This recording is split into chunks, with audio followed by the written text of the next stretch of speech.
Yay! Hello, hello! Eu sou a Aline Kalai. Esse é o o nosso podcast Cine Girls.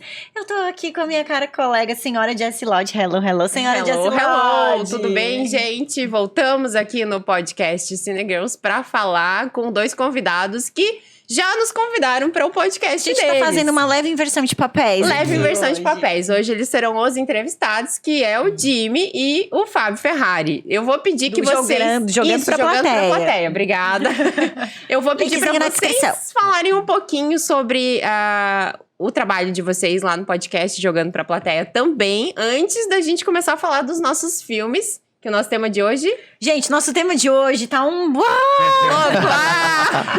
É bem isso aí mesmo que a gente faz quando tá assistindo. A princípio, o que a gente pensou? Vamos falar... Porque quando a gente foi no Jogando na Plateia, a gente falou muito de filmes que marcaram a nossa infância, a nossa adolescência. O link tá aqui, vocês vão poder ver, né? Pelo amor de Deus, não deixem de ver. E aí, a gente pensou, já agora que eles vão vir pra cá, vamos fazer uma coisa bem específica falando de adolescência, só que eles têm muitos filmes de ficção científica que marcaram a infância e a adolescência deles. Então a gente vai falar de tudo, porque o quê? A gente vai se limitar pra quê? Não precisa, né? Sejam muito bem-vindos, Jimmy e Fábio. Muito obrigado, meninas, pelo convite. Tem que começar né? com hello, hello. Exato, hello. A gente tá muito feliz de estar aqui, né? Obrigado pelo convite. E vou dizer que eu tô entendendo agora o friozinho na barriga dos convidados. Porque é diferente daqui desse lado, né? Diferente, tá sendo entrevistado, né? É diferente. Não, a gente já participou de outros, mas é sempre dá aquele friozinho na barriga, porque a gente tá aqui à mercê do que vai acontecer, né? O medo. Mas sabe que, talvez não, porque assim, a gente tem muito convidado que de repente quando a gente vê, a gente tá sendo entrevistado. Já tivemos pode acontecer. convidado entrevistando a gente também, e é legal, né? Mas eu acho legal. Eu já tive vários entrevistados Jogando pra Plateia que chegaram e falaram assim, vamos inverter, eu quero fazer uma pergunta pra ti. Assim, por que não perguntou ainda? Pode perguntar. Exatamente. O pessoal tá quebrando aos pouquinhos essa ideia de entrevista, né? Que é um papo, então a coisa pode rolar de um lado pro outro. Mas é legal, vamos falar. Meu forte não é ficção científica, acho que é mais do Ferrari. Não, né? eu pensei, cara, o que é um tema diferente? Uma coisa assim, digamos, elas são meninas, a gente é meninos, a gente tem uma coisa que deve gostar mais, assim, que é coisa de tecnologia, carro. Então eu pensei assim, que é um tema que talvez elas não estivessem trabalhando ainda. Então eu pensei assim, ficção é legal. E de fato a gente nunca tinha falado nada de ficção. Nunca tinha falado nada de ficção. A gente fez vários episódios no Spotify, né? A gente já tem o canal no Spotify há mais de 2 anos. E agora, no YouTube, a gente percebeu que nunca falou de ficção científica. E tem muito filme bom. É um insight, é um negócio ali. Mas eu queria que vocês falassem um pouquinho primeiro sobre o podcast de vocês, sobre o Jogando pra Plateia, como que começou a ideia também, como que vocês se conheceram. Os dois são empresários, são investidores, têm algumas empresas em comum e criaram o Jogando pra Plateia pra falar sobre vários assuntos com, né, diversos temas aí. Como é que surgiu a ideia do podcast? Foi de um filme? Foi uma grande aventura, né, Ferrari? É um negócio que verdade, a gente ainda continua vivendo. É que vai fazer um podcast só sobre esse assunto, né? Mas basicamente, né, a minha atuação sempre foi na área de marketing, né? Eu tive agência, sempre atendi clientes, ajudando eles a se posicionar no mercado, a construir sua marca, divulgar o seu produto, seu serviço. E foi nisso que eu conheci o Ferrari, né? O Ferrari já tinha uma empresa, eu atendi ele com a minha agência. Eu tive uma empresa e depois eu saí dessa empresa, eu acabei, o meu sócio acabou tocando negócio, eu saí da operação, e aí uma parte do dinheiro que eu recebi da saída da empresa, eu comecei a fazer trabalho de investimento anjo, comecei a investir em algumas startups. Uma dessas startups precisava de um apoio de marketing, né? Então eu conversei com o Jimmy tinha me procurado um tempo atrás, eu falei, vamos falar com ele como é que é esse processo de marketing. Meu perfil é mais técnico, né? Eu sou um cara mais de ficar ali escondido por trás, não é um cara de aparecer muito. E agora é host podcast. Agora não é mais. Exato. E aí a gente foi trocando ideias sobre esse trabalho, conversamos, aí trabalhamos um tempo junto, depois paramos nesse assunto. E eu comecei a trabalhar muito nesse lado da questão de como é que você faz para alguma coisa virar assunto, né? Como é que você fabrica uma narrativa, conta para as pessoas alguma coisa bacana. Muito por causa da experiência que eu tive na empresa que eu estava. Como é que você faz um produto bacana e como é que você conta para o mercado que aquele produto bacana está disponível? E eu passei 2, 3 anos fazendo um produto bem top e aí, digamos assim, era difícil fazer assessoria de imprensa, ver o que tinha de diferente no produto. Ele ficava falando muito do tipo, é igual aos outros, só que mais barato. Pô, eu acho engraçado porque a gente não conta uma história, né? Não tem uma narrativa para ser trabalhada. O produto não se vendia sozinho. Talvez isso, né? Então, difícil esse lado. E eu fiquei pesquisando bastante sobre esse assunto. Aí um dia eu cheguei lá e falei com o Jimmy, eu tenho uma ideia aqui, eu vejo como é que a internet está mudando o processo de comunicação, como é que a coisa está transformando, YouTube, rede social e coisa. Como é que a gente chega e trabalha esse assunto? E a gente começou a trabalhar junto nesse projeto do Jogando pra Plateia. Inicialmente com a empresa Raising Hands, e depois com o produto final Jogando pra Plateia. Isso, a nossa premissa foi enxergar no mercado como as pessoas estavam precisando se tornar comunicadoras, né? Todo mundo com o celular no bolso. Então, desde os profissionais independentes, um dentista, um médico, até o porta-voz de uma empresa, alguém que está na frente ali de qualquer tipo de operação, e como a internet estava empurrando essas pessoas para visibilidade, né?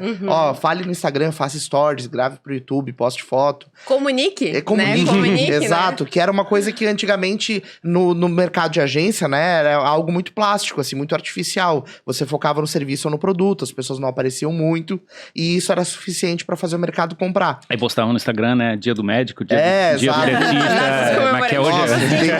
É muito engraçado vocês falarem isso. Nossa, se fazia isso antigamente, mas se você parar pra pensar, esse ainda antigamente é 3 anos, gente. Exato, ainda fazem. Ainda tem gente que faz muito ainda tem isso, gente. né, também, né? E aí a gente começou a ficar ansioso, assim, falou, tá, como é que a gente faz as pessoas entenderem que elas precisam ser comunicadoras, a construir seu brand pessoal.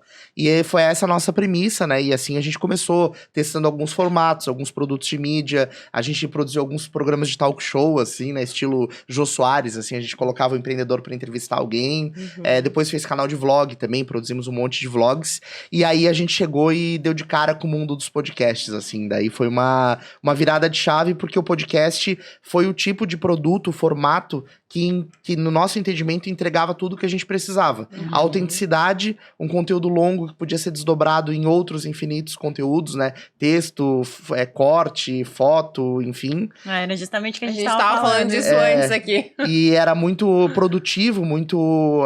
a capacidade de multiplicação é muito grande, né? É menos artificial, mais fácil pegar uma pessoa, digamos, da rua. Assim, nunca apareci em lugar nenhum. Tipo assim, chama pra sentar numa mesa e começa a conversar. Dá 10 minutos a pessoa esquece que tá falando. Mas nada mais é do que isso. O podcast é uma troca de ideias, é uma troca, né, de informações. Como a gente vocês convidaram a gente pra ir no podcast, que vai estar aqui o link do canal deles.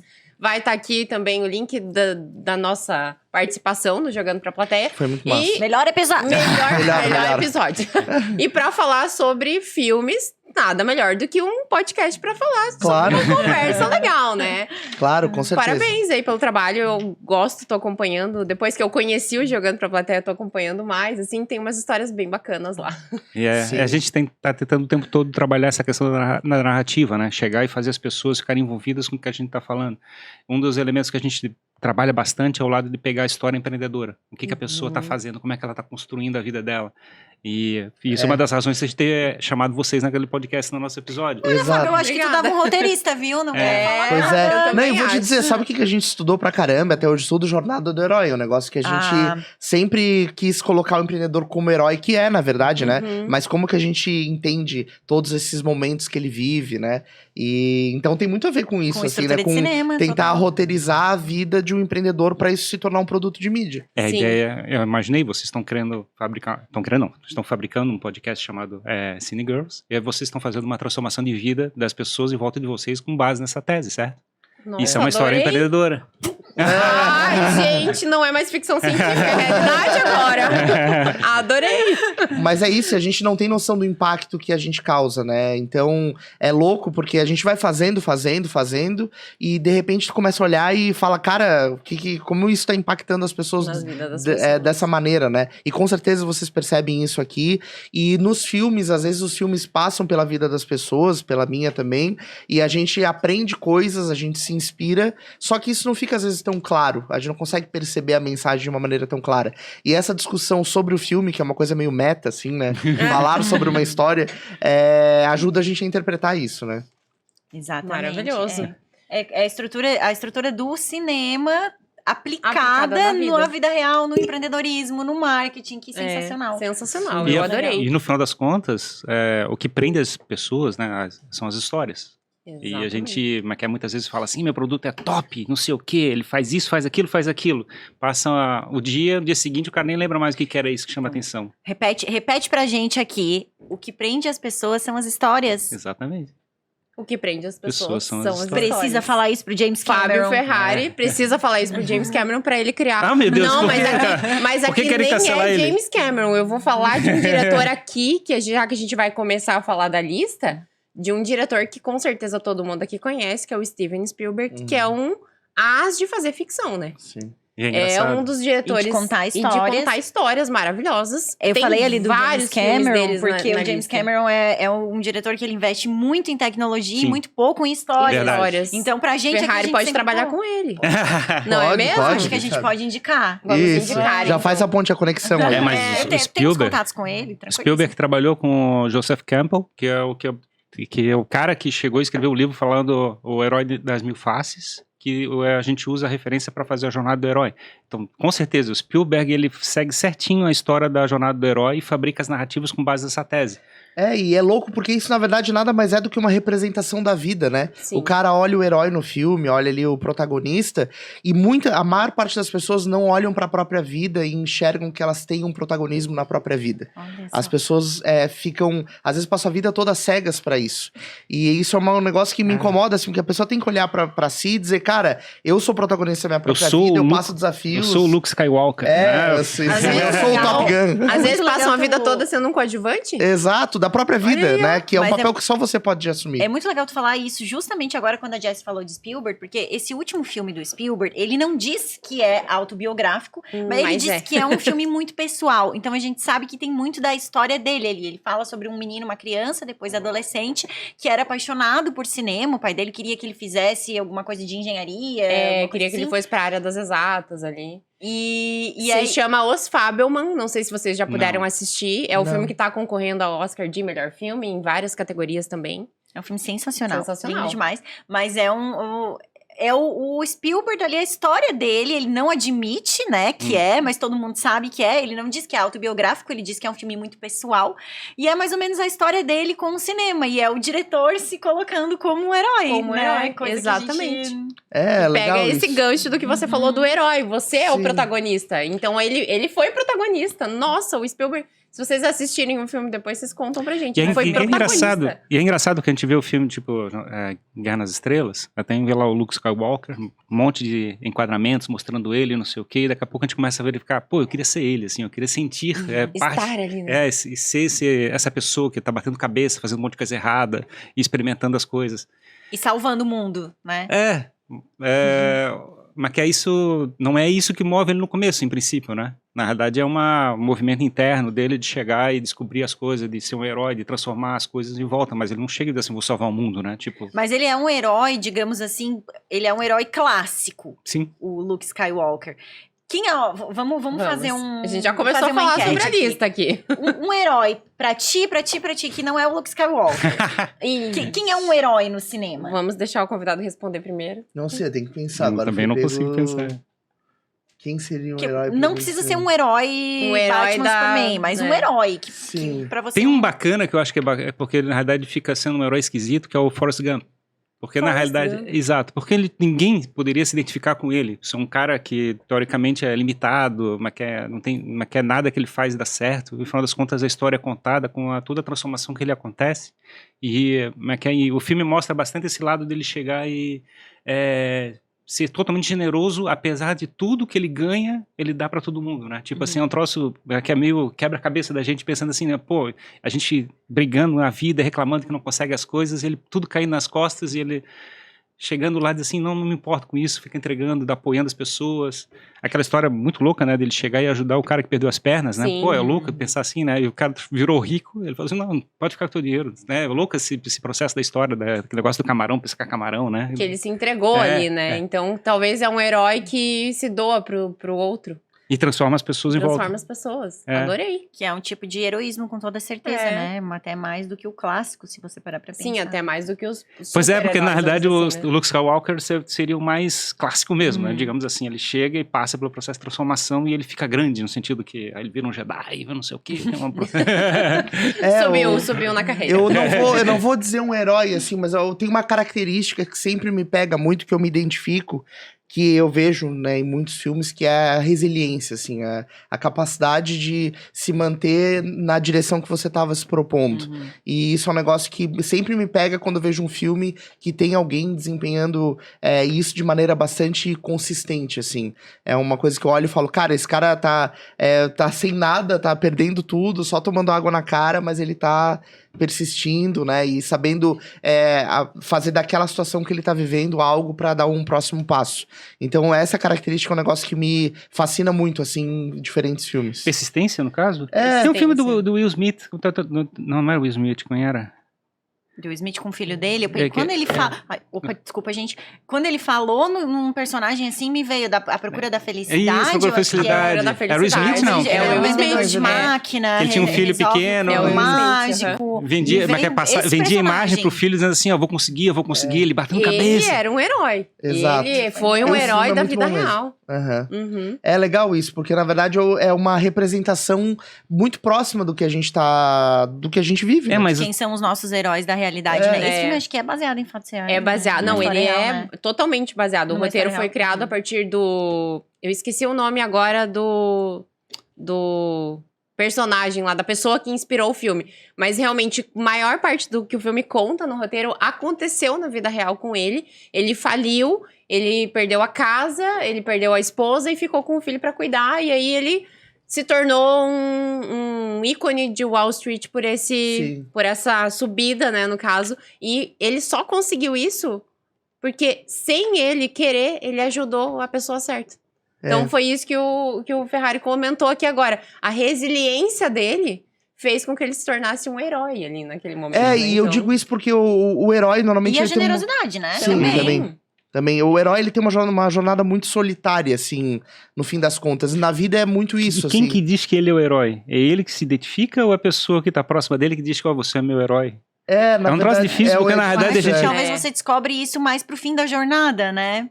Será que não? É que eu acho que talvez a única coisa que a gente pode fazer é se colocar como herói pra nós mesmos, assim. Isso é o desafio. E eu acho que esse é a única coisa que tá no nosso controle. Isso, mas acontece no nosso podcast muitas vezes, tá? De chegar a pessoa, terminar de falar o papo, assim, eu contei a minha história de uma maneira que eu nunca tinha contado.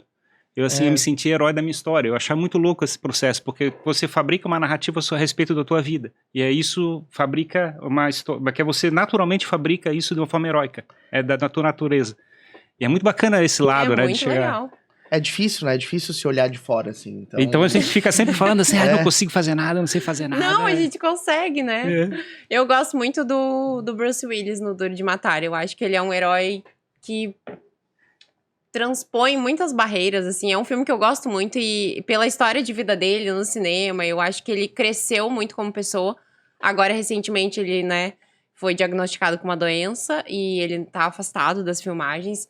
Foi uma coisa muito impactante pra mim, porque eu gosto dele como ator. Ele já fez muitos filmes que eu acho muito legal, que trabalham com essa questão do heroísmo, mas não o herói da DC ou da Marvel, né? O super-herói. Ele é um cara que tá ali lutando no dia a dia. No Duro de Matar, ele era um policial e ali ele batalhou pra salvar a vida de quantas pessoas e evitar que acontecessem várias tragédias ali no mundo. Eu gosto muito dele, assim... No filme ele mostra, o filme Duro de Matar mostra um personagem que é um pouco caricato, no sentido que ele... Ele é duro. Isso, no sentido de assim, eu consigo tudo, mas que é independente, mas que cai uma pedra, tropece e não sei o que, eu vou conseguir acontecer. Eu não lembro o nome. Eu gosto dele, eu acho que ele é um cara que é um herói da vida real, assim, sabe? E a gente... se coloca no papel de protagonista. Isso, mas é difícil, né? Porque, digamos, a gente muitas vezes começa alguma coisa e primeiro feedback negativo que a gente recebe, a gente fala assim, eu não vou conseguir. E ele chega e diz assim, não me interessa, perdi o braço, perdi a perna, não sei o quê. papel total. Mas aí, pra conseguir isso, o motivo tem que ser muito forte, né? É. Acho que isso é louco também, nessa conexão do porquê ele tá fazendo aquilo. Isso é um negócio que me vem muito, muito à cabeça, assim, porque, na verdade, essa capacidade de perdi o braço, vou continuar, perdi a perna, vou continuar, né? O cara já tá o Joseph Klimber ali, Joseph Klimber é uma referência clássica do que você é capaz, né? Resiliência. Vamos procurar esse vídeo, vamos deixar o link aqui na descrição depois. Eu achei interessante agora, a relação é direta, Duro de Matar com ele, né? Com o Joseph Klimber, muito parecido. Não é? E você, Aline, qual é o seu?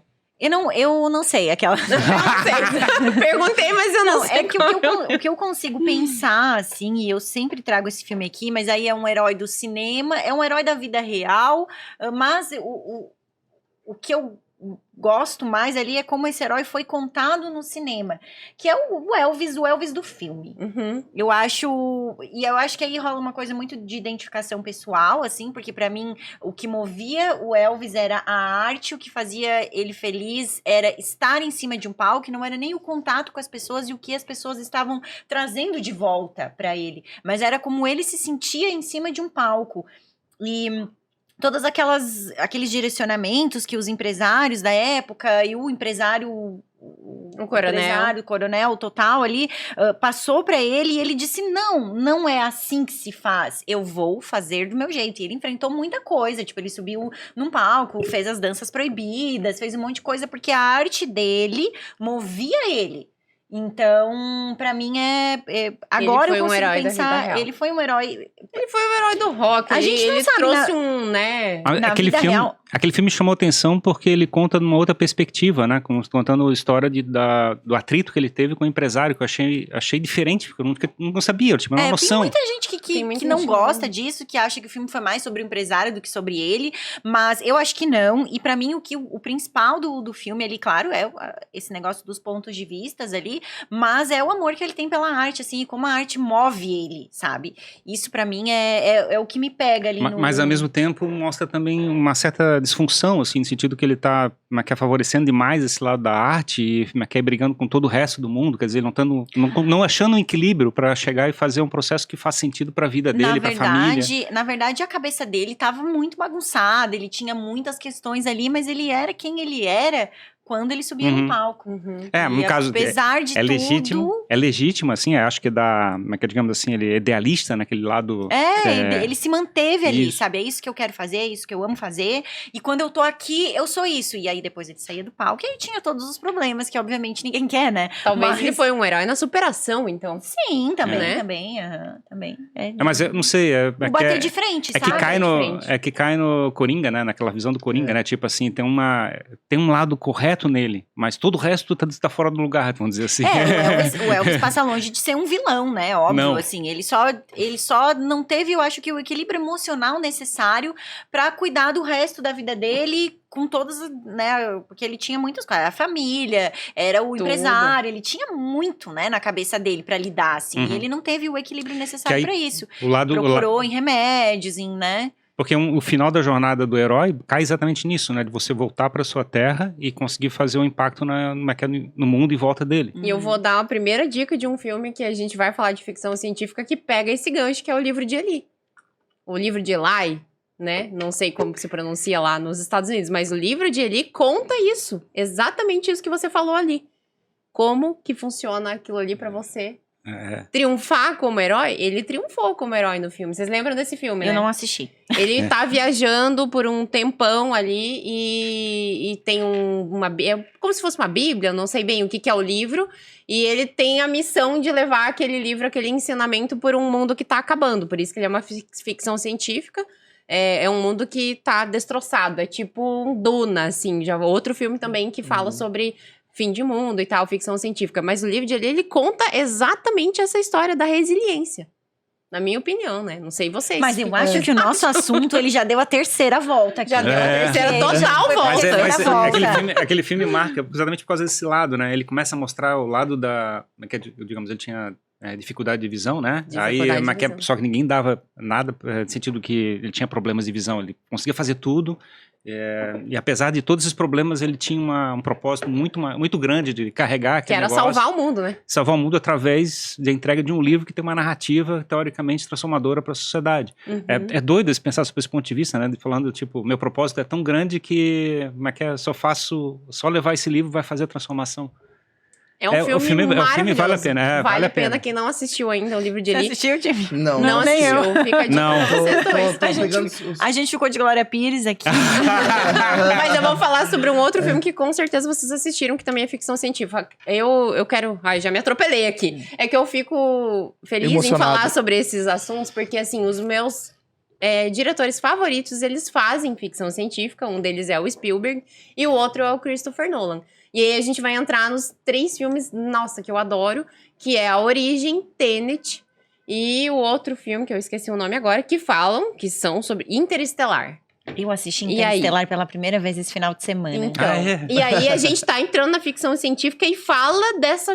A gente vai linkar com o herói, porque em todos eles tem um cara que tá querendo salvar o mundo, ou uma pessoa, ou uma mulher, enfim... Que são ficções científicas. A origem dá uma nó na cabeça, né? A origem dá uma nó na cabeça. Assim, é um dos assim, meus um filmes troço... favoritos. É assim, e aquela cena da cidade virando na sua própria cabeça, assim, é um troço doido, assim. E é muito doido aquele filme. Tá, e conta então um pouquinho. Vocês assistiram esses 3 filmes? A gente falou que assistiu Interestelar. Eu assisti A Origem faz muito tempo. Faz tempo, mas o que é o mote principal da Origem é que tu consegue entrar no sonho das pessoas. E eles implementaram o mecanismo de você entrar no sonho dentro do sonho das pessoas. Dentro do sonho pela 4ª vez. Dentro do sonho do sonho do sonho. Exatamente. Isso. E cada vez que você entra num sonho, como é que o mundo anda mais lento. O mundo original, né? Fica mais rápido dentro do sonho. Então fica fazendo o processo e aí... Ele trabalha muito com esse negócio do lapso do tempo, né? Isso, e do subconsciente também, né? Que você consegue plantar as ideias lá no subconsciente. Eu diria que Christopher Nolan é o cara da ficção científica. Ele dá nó, assim. Acho. Esse é o cara que... A gente sempre tem uma discussão aqui, né? Tarantino versus Nolan ou Tarantino versus Scorsese. Por que eu falo do Nolan aqui? Porque eu não consigo saber qual é o final do filme. É muito difícil saber qual é o final do filme quando eu tô assistindo Christopher Nolan. Ele faz isso muito bem, né? Não tem o que discutir, assim. E é um negócio de, tipo, um plot twist, depois outro plot twist, depois outro plot twist, tipo assim, virou, e você não tá não entendeu ainda, até o final. É que ele tira o chão, né? Ele vai tirando o chão. Isso é uma arte, né? Porque às vezes a gente tá assistindo o filme e tu já tem essa ideia pra onde a coisa tá caminhando. E principalmente quem analisa isso mais tecnicamente, né? Acho que vocês devem ter uma visão muito mais técnica ali da história que tá sendo contada. Às vezes não. Mas essa história do filme te surpreender é um negócio que é difícil de acontecer e quando acontece tu fica muito preso, né? Como é que o cara conseguiu levar a história pra esse caminho? Na minha cabeça funciona muito assim. Eu não consigo assistir o filme e ficar inteira ali na história. Eu fico pensando como que a pessoa teve essa ideia. Não, mas da onde que ele veio? Mas daí aquilo. Será que ele pensou pelo final e aí construiu o resto? Da onde que ele inverteu o mundo na arquitetura lá dentro da origem, no 4º estágio do sonho? Gente, é uma coisa muito louca. Mas também tem um troço engraçado. Interestelar e o Origem, que eu lembro dos filmes. Eu acho que esse outro eu não vi. Tem o Tenet também, que é o último que saiu dele. O ponto é que marca, teoricamente, digamos, essas sacadas. Mas a narrativa tu não consegue memorizar. Eu não consigo lembrar do Interestelar. E o Origem, eu também tinha que pensar um pouquinho como é que era a história. Porque ele trabalha muito com esse negócio do tempo mesmo. E talvez o te confundir um pouco, o fazer você não deixar aquilo linear, seja parte da tentativa dele ali, né? O Interestelar conta a história de um futuro que a Terra, ela sofreu um colapso, então a gente não tem alimentos para todas as pessoas e eles migram para outros mundos. E dentro desses outros mundos, o personagem principal, que é o Matthew McConaughey. Matthew McConaughey, obrigada. Ele viaja para outro mundo e aí o tempo na Terra é diferente. Então ele vai ficando na idade que ele tem e a família dele no mundo vai envelhecendo. E ele acha uma forma de se comunicar com a filha através de códigos empurrando livros na parede. É uma coisa muito louca, assim, gente, sabe? eu fiquei assim, eu terminei. É muito ficção, assim. Foi aquilo. É um filmão, não é? Você tem que concordar comigo que o Nolan é... Sim. Não, mas amiga, eu gosto do Nolan. Eu gosto bastante, tá? Eu só não gosto de você não gostar de Tarantino. Voltamos. Não, de novo, eu gosto do Tarantino. Tarantino, te amo. Te amo. Mas, voltando nessa pegada, falando dos outros filmes de ficção, aí eu vou entrar num que, assim, esse ano que passou, a gente teve uma... anterior, né? O Matrix Resurrections, que foi o último da saga Matrix, que é um filmão de ficção científica. Eu concordo contigo que o Resurrections ficou ruim, mas o primeiro Matrix, ele foi um marco na história do cinema. Ele mudou a forma de se filmar. E aí a gente teve as outras continuações, que o primeiro foi de 99 e o Reloaded e Revolutions foi 2003. O que vocês acham dos Matrix, assim? Eu tive um caderno do Matrix. Vocês concordam com a Aline aqui? Caderno, adoro. Sim, eu tive. Eu gostei bastante. Funil na capa? Não, ele era todo verde, assim, meio... as letrinhas caindo, as letrinhas verdes caindo. Assim. Lembro muito. Era sensacional. Eu curti pra caramba, porque na verdade foi uma quebra de perspectiva, assim, né? Todo esse impacto de tecnologia, de tu ver a coisa por outra ótica, assim. Eu lembro de ter assistido isso com meu pai, foi uma experiência louca, assim. É uma perspectiva diferente, né? Ele, basicamente, a história da caverna de Platão, que ele conta, né? A história de voltar pra caverna e ver que você tem algo por trás. E eu acho que muitos filmes têm essa pegada de você chegar e verificar que, na realidade, o mundo é diferente daquilo que você pensa que é, né? E eu acho bacana esse lado, que ele usa bem esse lado da tecnologia para mostrar que você pode ter essa perspectiva.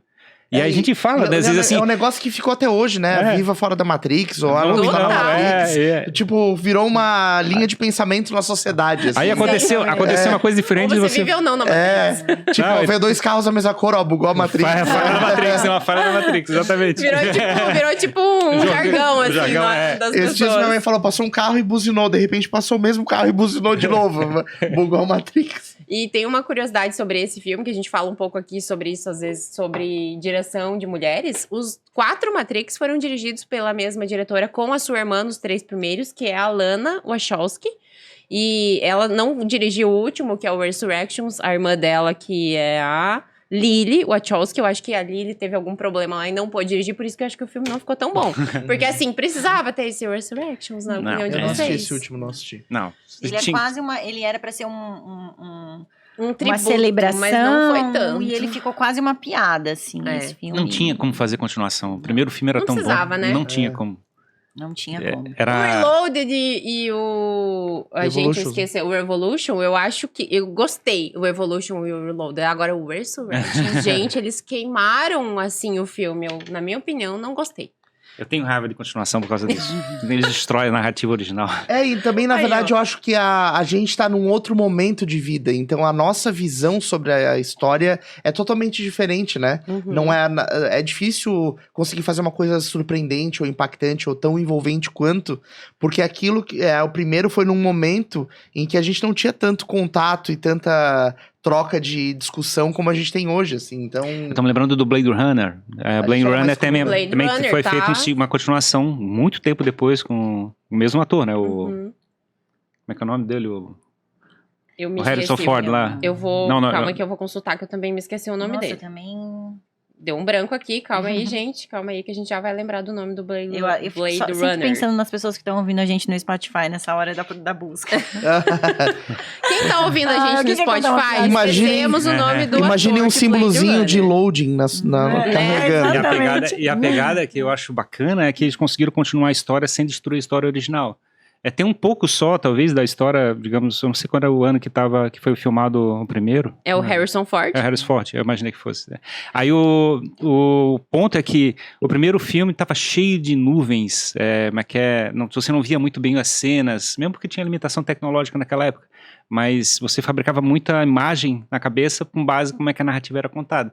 E eles conseguiram fazer uma continuação onde o filme tenta preservar essa visão, né, digamos, de incertezas e como é que a coisa era, só que uma nova tecnologia, mostrando um pouco mais detalhes sobre a situação. O primeiro Blade Runner assim. Não é o Blade Runner 2049, que é a continuação? É isso que você tá falando? 2049 é o recente, né? 2049 é o recente. Isso, e tem o primeiro Blade Runner. Que é o lá de 90...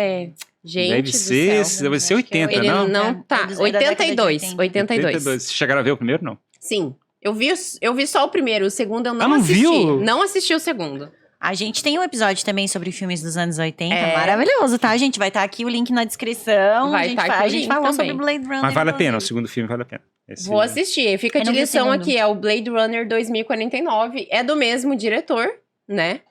Quer dizer, não destruiu o filme.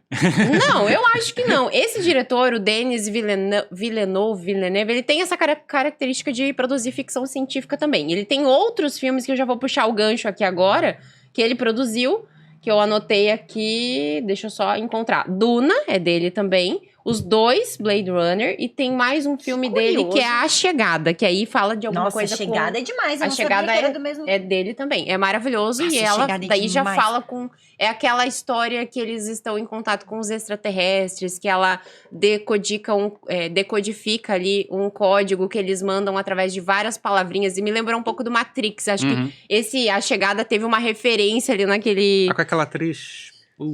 esqueci o nome agora. A gente tá ruim de nome de atriz e atores hoje, É. tá, Da gente? língua, Nós mas é vamos inferno, né? confirmar aqui o nome dela. Amy...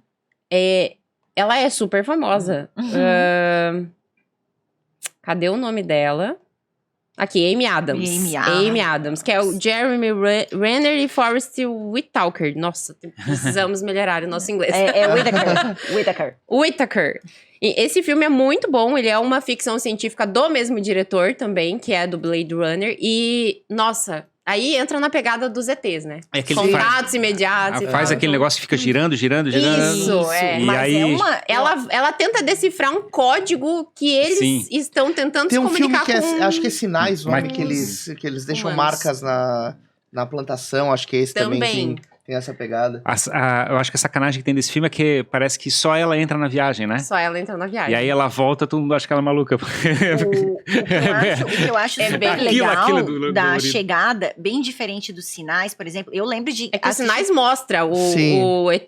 A chegada não mostra nada. Aí- Não. Só mostra que eles estão tentando se Todo comunicar. mundo- A Todo Chegada mundo- mostra, só que é uma forma Mostra? completamente diferente de você representar o extraterrestre. Ah. E é sensacional, porque você não imagina que os seres que estão num outro planeta são daquele jeito. Nos Sinais, não. Nos Sinais, o ET, ele já é mais aquele ET clássico, alto, magrinho, Cabeçudo, olhudo. né? E nos Sinais é mais isso. Só que os Sinais também é legal, porque é isso também. Uma coisa que eu acho massa, os seres, eles aparecem muito pouco. Eles são só Sim. silhuetas, eles são... Isso é Tem legal. uma cena que tem um monte de luz lá fora e eles tentando Muito. arrombar a porta, assim. Exato. Essa cena deu medo. Eu digo pra vocês que esse Sim. filme eu assisti umas 4 vezes. Ele deu medo essa Sim. cena. E aí tinha umas cenas, eu não sei se vocês lembram, gente, mas tinha uma cena que era uma reprodução de uma filmagem caseira de Passo Fundo. Sim. Vocês lembram disso? Lembramos. Sério? Porque aqueles E aí aparece.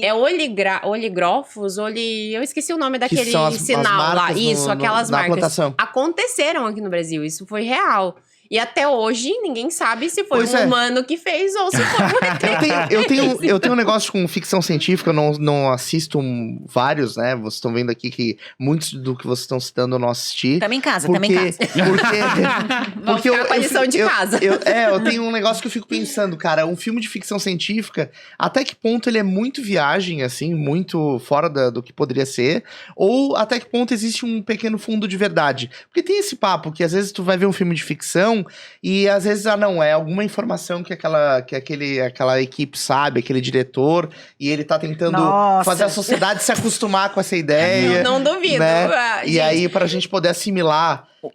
E a única coisa que me pega no filme de ficção é a possibilidade daquilo ser uma E o realidade. que dava mais medo nos Positivo ou Sinais era negativo? isso, Não, porque positivo. diziam que as histórias que estavam sendo que estavam ali no filme eram histórias reais. e ninguém nunca soube se realmente eram, não, né? É porque, por exemplo, eu acredito em ET. Então, eu acredito em vida fora da Terra. Vamos lá, ET Não sei é se um filme de ficção científica. É, eu não sei se é um ET cabeçudo, gente boa. Acho que tá mais pra sinais. Tá assim. mais Mas pra esse da Mas esse os da sinais Chegada- era real. O que aconteceu, É, aconteceu. aconteceu. E ninguém as sabe. Marcas, né, amiga? As marcas ali, né?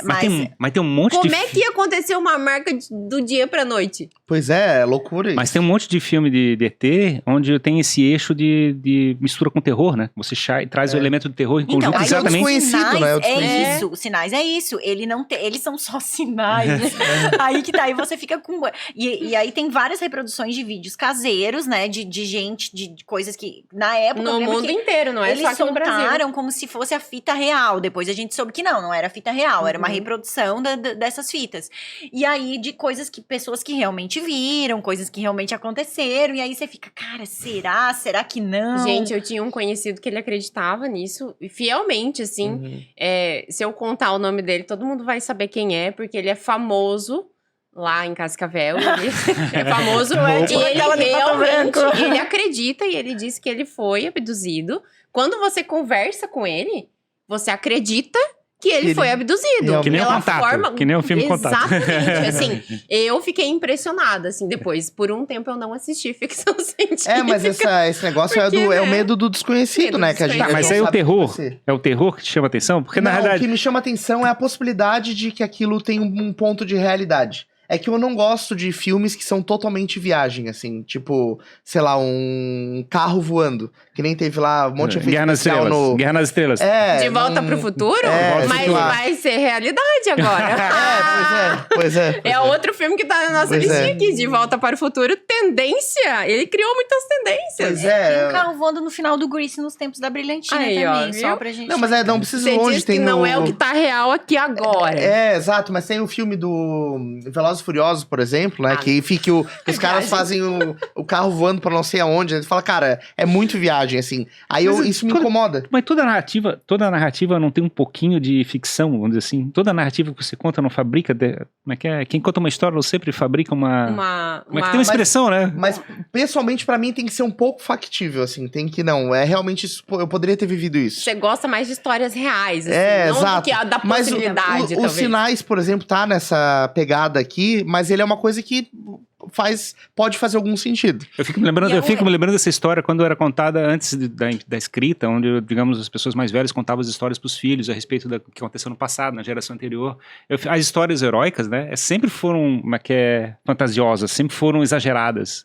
E eu acho que a gente tá muito ligado a isso. A gente precisa consumir uma história que seja muito acima do razoável. Uma expectativa, talvez criar uma expectativa gigante naquela história, né? Porque muitos desses filmes que a gente tem aqui na lista da ficção a gente cria também uma expectativa. Sim, quando claro. falaremos com você. Mas eu sempre... Exato, eu concordo com o Jimmy. Eu também preciso assistir alguma coisa que seja mais factível, real, assim. Hoje em dia. Tanto que, em filme de terror, por exemplo, se o filme de terror tem monstro, tem uma criatura muito... Alien.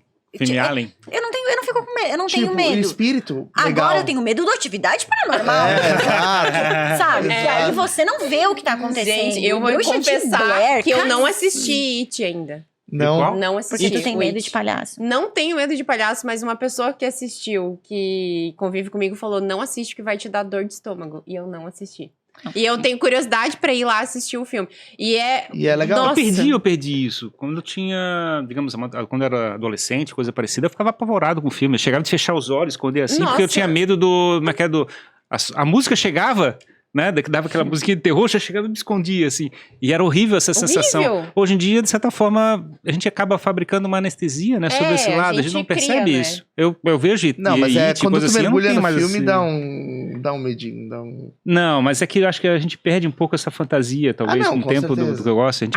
A gente vai vendo muito Tarantino. Eu acho que a gente vai vendo muito Tarantino e vai perdendo isso. É que o Tarantino morre todo mundo, né? Então, o que acontece? A gente perde, mas assim, imagina você no cinema. Um filme que me impactou muito, que é de espírito, que é O Exorcismo de Emily Rose. Sim. Aquele filme, pra mim, foi muito marcante, porque eu senti medo assistindo o filme.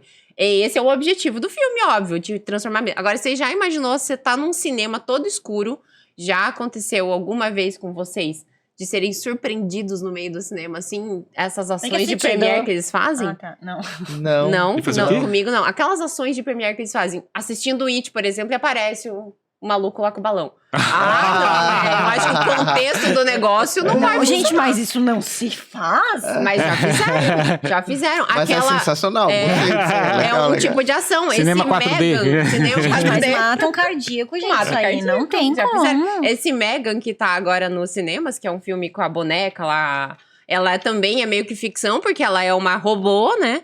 A menininha, eu não assisti o filme ainda, mas diz que fizeram ações em várias cidades e colocando a menina Aí eu tinha amigo que fazia no cinema isso, chegar e fazer assim, né? Pá, bem na hora que dá um susto, chegava e dá um tapa no cara. Eu lembro de ter assistido Annabelle no... A gente tava numa casa com amigos, assim, daí a gente foi assistir um filme à noite e assistiu Annabelle. Cara, foi... tem um amigo meu mesmo que ele não consegue. E tu vê que é uma situação que tem um fundo de verdade, mas também tem muita... É muito a tua cabeça criando ali possibilidades. É o objetivo do filme, Exato. né? Que você entre naquele universo, O filme né? de terror que mais me deu medo na vida, assim... Nossa, e eu acho, pra mim, é o melhor filme de terror que tem, é Os Outros. Sim, da sensacional. Nicole Kidman Esse com os filhos. É um Sensacional. filme pesado. Que é um filme que você vê um pouquinho dos fantasmas, você até vê um pouquinho, mas é muito mais sobre o que tem por trás disso do que os próprios, né? E você não tem muita noção se o que tá acontecendo ou é a cabeça do personagem fazendo aquilo acontecer.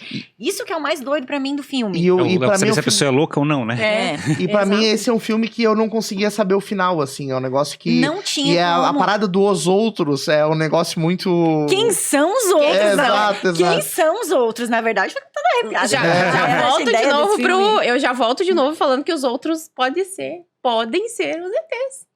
Podem ser, como podem ser os espíritos. Olha que filmão que foi esse aí. Entendi que a o você gente quis ainda dizer. não Tá, sabe. tá. Sim. Ninguém sabe quem são os outros até agora. Não. Nos outros? É. Amiga, os outros são eles. Eles, É claro. a família. Sim, mas assim, pode ser ou pode não ser. Podia ter tido uma continuação. Não, tá pra mim não. Eu tô brincando contigo. Um crossover de os outros com sinais. Ai, isso é ótimo. Quem não assistiu os outros ainda, não temos spoiler, porque é um filme mais antigo, já contamos aqui que...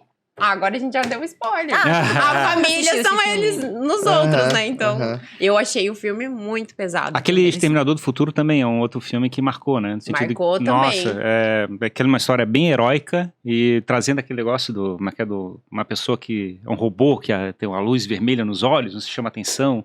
Limite tecnológico naquela época, né? Que a gente já falou aqui que é a melhor história do James Cameron. É a melhor né? história dele, eu concordo. E agora tem um remake, né? Que foi lançado recentemente. Com os dois, com a...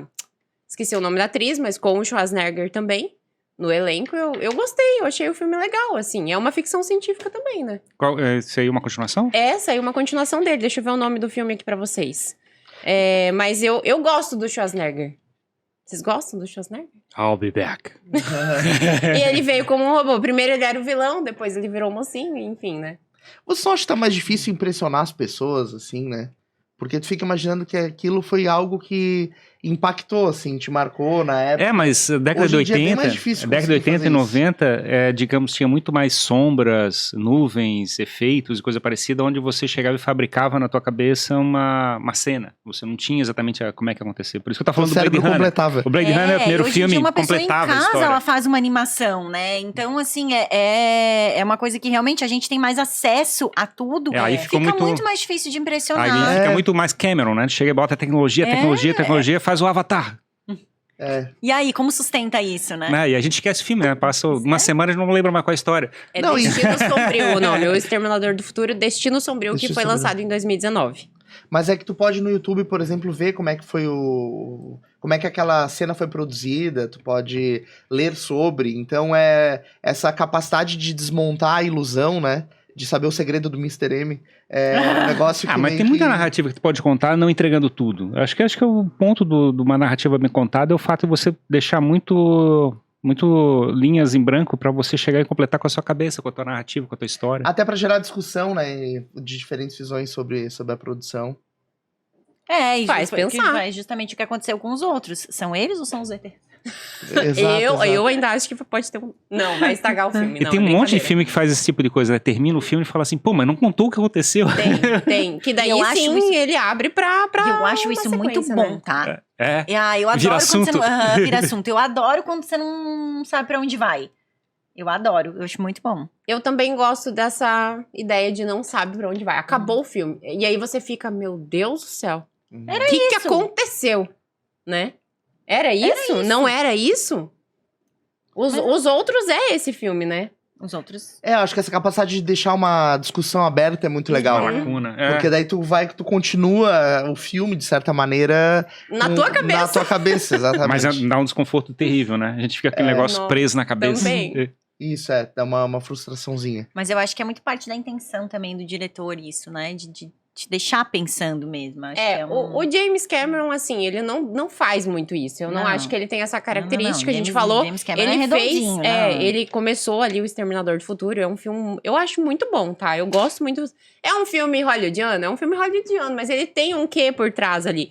E aí ele conta todas essas histórias depois do Titanic, o próprio Avatar. Eu acho que ele é um cara tecnologia, mas ele não deixa a mente aberta pra gente. Porque a gente sabe o que vai acontecer no final do filme. Vocês assistiram Avatar 2? O 2 eu não lembro se assisti. Eu lembro de ter assistido... O primeiro, então não vou contar. Não, o primeiro. É que é recente agora, eu não vou falar nada. Mas... Ele é tecnologia, né? Ele tem essa característica. Mas né? vocês acham que frustrou, assim, no segundo? Eu não gostei nem do primeiro. Não me frustrou porque eu não esperei nada. Eu esperei ver muita tecnologia, mas de história... Muitas pessoas azuis. História não tem, assim. Você já sabe o que vai acontecer no final quando você começa a ver o filme. Só que eu achei que o filme é muito longo e tal. Tem um pouco de recado, que às vezes eu fico incomodado com alguns filmes, assim, você chegar e passar um recado, né? De chegar e dizer, tem que respeitar a natureza, salve a terra, salve a terra, tipo, paz e amor, que é não sei o quê, que às vezes que fabrica uma sensação, tipo assim, eu vim aqui Até de culpa. Até de culpa. E aí dá um desconforto, e aí a narrativa não é tão importante, é mais importante passar o recado, eu fico pensando assim, será que vale a pena, né? Mas ele tem essa característica, né? Ele tem essa característica nos últimos anos de direção. Ele trabalhou basicamente com essa questão socioambiental aí. Que o humano é o vilão do negócio, né? Assassino. Tem que matar todo mundo. Os humanos são os outros. Tá vendo? São os outros. A gente... Tem na nossa lista aqui o Jurassic Park, né? Eu ia falar dele agora, já pegando esse gancho. Porque, assim, a gente tá aqui, né, usando o mundo e tal. E aí, ficção. Jurassic Park, Mas já existiu o dinossauro. Exato. Mas, né, e daí? A vida sempre acha um meio. A vida sempre acha um meio. O negócio do Jurassic Park foi um filme que eu gostei demais. Lembra dessa fase? Foi um filme de ficção que me impactou, assim, porque eu sei que já existiu dinossauro, e aí como seria os dinossauros e os humanos, né? Hoje. Então isso foi mas eu curtia massa. pra caramba. Você assistiu o último filme? O último eu não lembro. Não lembro de ter assistido. Mostra como são os dinossauros e os humanos hoje. Lançado agora no final do ano passado. Não vi. Assiste. Esse eu não vi. Eu acho que ele está nos streaming já. É Jurassic World. Vou pegar o nome do filme direitinho aqui, mas vamos lá. Tem um pouquinho de terror, né? Aqueles Velociraptors correndo atrás de você pra chegar, te perseguindo dentro da cozinha lá. Jurassic World Domínio é o nome. Mostra essa volta dos dinossauros, porque quem viu o Jurassic Park, o primeiro lá de 93, não imagina que vai chegar nesse ponto que chegou agora. É bem legal, tá? Pois é massa, é legal, porque é um negócio que tu vê como seria essa relação, né, de algo... Tem um pouco de Godzilla. Do encontro passado com o futuro, assim. Tem Godzilla, o King Kong, tem um pouco dessas histórias, de chegar e trazer um animal de uma outra época pra dentro da nossa sociedade. Mas eu ainda acho, não sei. É porque o Godzilla... Como é que é o Godzilla mesmo? Ele é gigantão, assim, né? Um bicho enorme. É um dinossauro. Parece um dinossauro, um monstrão que anda. Mas é uma coisa que não existiu. Lagartão. Eu não sei. Eu não tava lá. Ficção científica, deixa eu pensar aqui. Vai saber, né? Mas pode ser que tenha existido lá. O dinossauro existiu, entende? Dinossauro existiu. Exato, uma coisa que é real. É uma base em ciência, vamos dizer tem assim. uma base real, né? Não é uma coisa totalmente uma criação. Eu posso criar um bicho enorme e assustador. Tipo o monstro do Lago Ness também, que é uma coisa que a gente não sabe se existiu ou não. Daí eu Daí eu prefiro assistir Monstros S.A. Eu acho mais esse negócio de uma história científica, com base científica, me chama a atenção é a história do Star Trek. O Star Trek, não sei se vocês já viram algum filme. Porque, na realidade, cara, o que tem de construção científica falsa, teoricamente, né? Mas que, digamos, tem uma estrutura científica muito forte para construir a história da narrativa. Então, viagem espacial e coisa parecida, tem o tipo de combustível que pode ser usado, o que pode acontecer, toda uma ficção é fabricada em cima de uma base que tem sustentação. Isso é. Tipo, no Star Wars, teoricamente, está sempre flutuando, assim. Eu posso tudo, eu sou Jedi, faço... Eu viro... Sai laser da minha arma. Abre horizontes pra acontecer tudo naquele... Cara, isso me irrita muito num filme. Nossa, eu amo isso no filme. Sério? Olha que interessante, né? É muito diferente. Né? É engraçado, porque o Star Wars, meu pai é ficcionado, e eu jogava, tinha um joguinho do Star Wars, do Lucas Arts, né? Lucasfilmes, isso. E aí ele produziu alguns jogos, né, do Star Wars, e eu jogava daí eu tinha um Stormtrooper, daí eu tinha que matar eles, aí eu ia atirar, saía um laser verde da minha arma. E eu ficava irritado, não é possível sair um laser verde de uma arma. Sai bala. Adorei, gente. Eu fico impressionado com Star Trek por causa desse enfoque de fabricar estrutura. Tipo, a língua Klingon que eles falam dentro daqueles... Como é que é? Quem fala Klingon? Tem gente que fala Klingon na vida real, Exatamente, né? Tem gente que fabricaram até um dicionário, um livro sobre como falar Klingon e não sei o quê, uma língua totalmente artificial. Dá uma palhinha de Klingon pra gente aí. Gente, os fãs são maravilhosos. São maravilhosos. Gente, fã é uma coisa maravilhosa, olha... E essa lista que a gente trouxe aqui hoje vai, né, tá disponível pra vocês acompanharem. Eu acho que a gente vai ter que voltar também. Porque não deu tempo. Não. Meu Deus, que assim, gente, ó, vou mostrar pra câmera. Olha o tamanho da lista. É muito filme pra gente falar. E a gente gosta de falar sobre as narrativas e os roteiros e os diretores. Então é muito assunto. Quando eu falei que era ficção científica, não sei nada, mas você viu como você sabe? Sobre ficção científica? Eu sei um ou outro. Os outros, quem não assistiu, por favor. Eu boiei um bom tempo aqui. Acho que o maior recado... Gostei do Glória Pires, gente. Acho que o maior recado é o fato que a gente considera relevante a narrativa como é contada, e não se ela tem base, estrutura científica verdadeira ou não, né? E eu acho legal esse lado da gente chegar e ver que a narrativa toca a gente de alguma maneira. Sim. É verdade. E a narrativa desse episódio, como é que a gente vai montar isso depois? Porque era pra gente falar de filmes que marcaram a nossa infância, aí a gente foi pra ficção científica, a gente passou por Jornada do Herói. Terror. A gente tá falando de filmes de terror. Tarantino. A gente vai falar filmes em geral. A gente vai botar o título desse episódio, a gente vai deixar o Fábio fazer o título desse episódio. A gente vai deixar o Fábio, ele é o roteirista agora. É o roteirista. Vai fazer o título. Gente, obrigada pela participação de vocês. Infelizmente, a gente vai ter que encerrar. Encerramos esse episódio, mas foi ótimo. Nossa, abriu outras portas. Foi super legal, porque a gente falou de coisas também que não são só cinema, que são super pertinentes, né? Exatamente. Foi super legal, bem legal mesmo. Não, muito bom conversar com vocês, participar aqui do Cine Girls, a gente já é fã, né, já acompanha. Eu acho que o principal recado desse episódio, na minha visão, é a pessoa ter a capacidade de pensar coisas de narrativas que ela se inspire e trazer isso para a própria narrativa da vida, assim. Eu acho que esse sensacional. Eu acho que esse é o ponto, assim. Eu tô vivendo uma narrativa, sou protagonista da minha própria narrativa. O que eu posso trazer de todas essas referências para me ajudar, né, como ferramenta no meu dia a dia? Sim, o filme tem que fazer uma transformação na tua vida real. Você não pode chegar e ficar assim, não, eu fiquei entretido. Não é entretido. Tipo, a narrativa me toca, me fabrica virtudes, esperanças e coisa parecida que eu posso levar para minha vida e fazer uma transformação na minha vida, em volta das pessoas. Porque o cinema, querendo ou não, é um retrato da vida real, é um reflexo, né? Uma coisa influencia a outra. Cinema também é inspiração, exato, né? Exato. É isso que eu ia falar, a gente vai pra, sei lá, né... descontrair, apagar... Entretenimento, mas não é só isso, e né? a gente acaba se inspirando muito em algumas histórias, né? Isso é muito legal. E às vezes o herói do filme resolveu um problema de um jeito que tu pode usar esse mesmo jeito pra resolver na tua vida, né? Ou encontrar pelo menos um caminho, uma luz. Então isso é legal. Encontre uma luz, então, gente. Nesse caminho, obrigada Pode encontrar mesmo, os outros? assim. Pode encontrar os outros? Os outros? Pelo amor de Deus! O nome desse episódio já vai ser... Os outros. Olha pro seu quintal e vê se não tem algum sinal aí. Olha no seu quintal. Obrigada pra você que ficou até aqui. Segue aqui o nosso canal, se inscreve, ativa o sininho e também vai lá dar uma olhadinha no Jogando para a Plateia e conhecer outras histórias inspiradoras pra, quem sabe, virar filme depois, não é mesmo? Gente, ela tá montando todos os... Não, isso aí não tá dando. Jessie, hoje a cabeça dela tá um negócio. Acho que é porque a gente já gravou 2 aqui. Pode ser, mas, né? Ela trouxe o Isso Dava um Filme aqui Isso também, Dava um Filme, né? que é um outro podcast que a gente vai deixar aqui também linkado pra vocês conhecerem. Obrigada, pessoal. Obrigada. É isso aí, muito obrigado. Obrigado a todo mundo que acompanhou e sucesso pro Cine Girls. Para nós, pelo amor de Deus. É isso aí. Valeu, tchau, pessoal. Tchau, gente.